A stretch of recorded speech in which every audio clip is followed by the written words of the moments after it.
কিন্তু আজ তো আমি কথা বলতে এসেছি, কথা বলতে।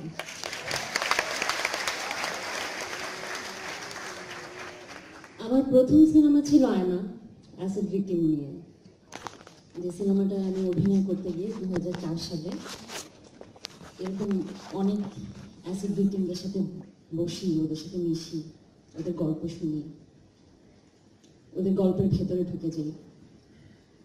ওদের গল্পের ভেতরে এতটাই ঢুকে গিয়েছি যে এরপরে বেশ কয়েকটা সিনেমা করেছি, সবাই বলেছে ভালো অভিনয় করেছি, কিন্তু সিক্রেটটা হলো আমি আসলে গল্পটা থেকে বের হতে পারিনি। আমি অ্যাসিড ভিকটিমদের সেই গল্পের মধ্যেই রয়ে গেছি।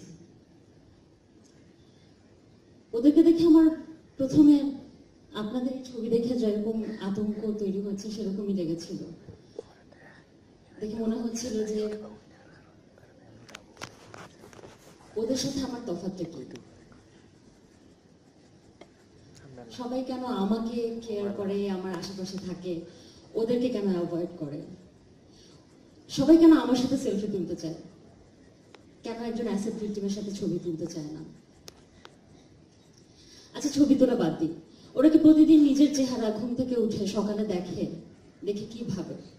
ওরা কি প্রতিদিন একই কথাই ভাবে? অ্যাসিড হয়তো ওদের মুখে মারছে একজন, কিন্তু আমরা প্রতিদিন একটু একটু করে ওদের মনে অ্যাসিড মারছি, ওদেরকে অ্যাভয়েড করে, ওদের পাশে বসে না, ওদের সাথে মিশি না।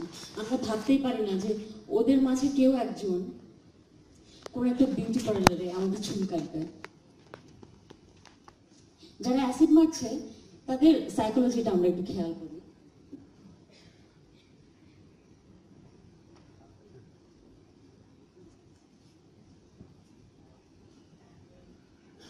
একে পাচ্ছি না, একে জ্বালিয়ে দিই। একেবারে মারবো না, একটু একটু করে প্রতিদিন করে মারবো।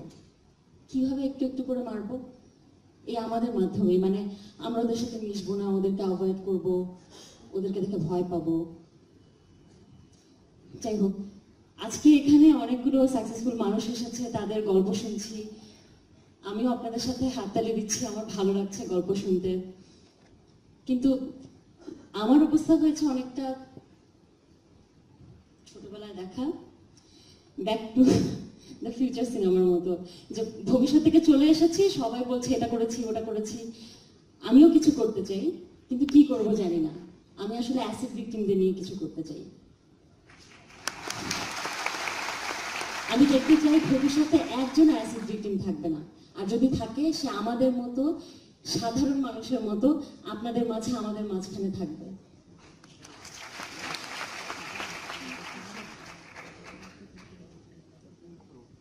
এই বাচ্চাটাকে দেখি,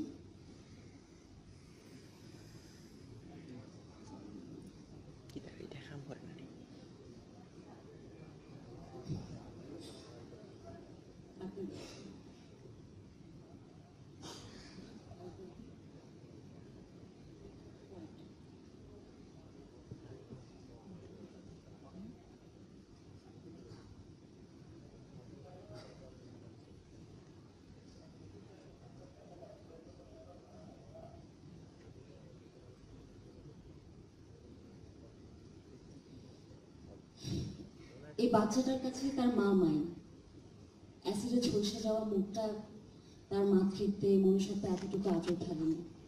তাহলে কেন আমরা প্রতিদিন এই অ্যাসিড ভিকটিমদের একটু একটু করে ফটো তৈরি করছি তাদের মাঝে?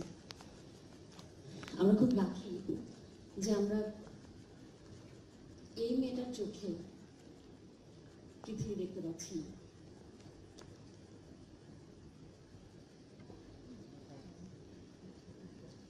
তাহলে বুঝতাম যে কতটা ভয়াক্ত চোখ আমাদের দিকে তাকিয়ে থাকে।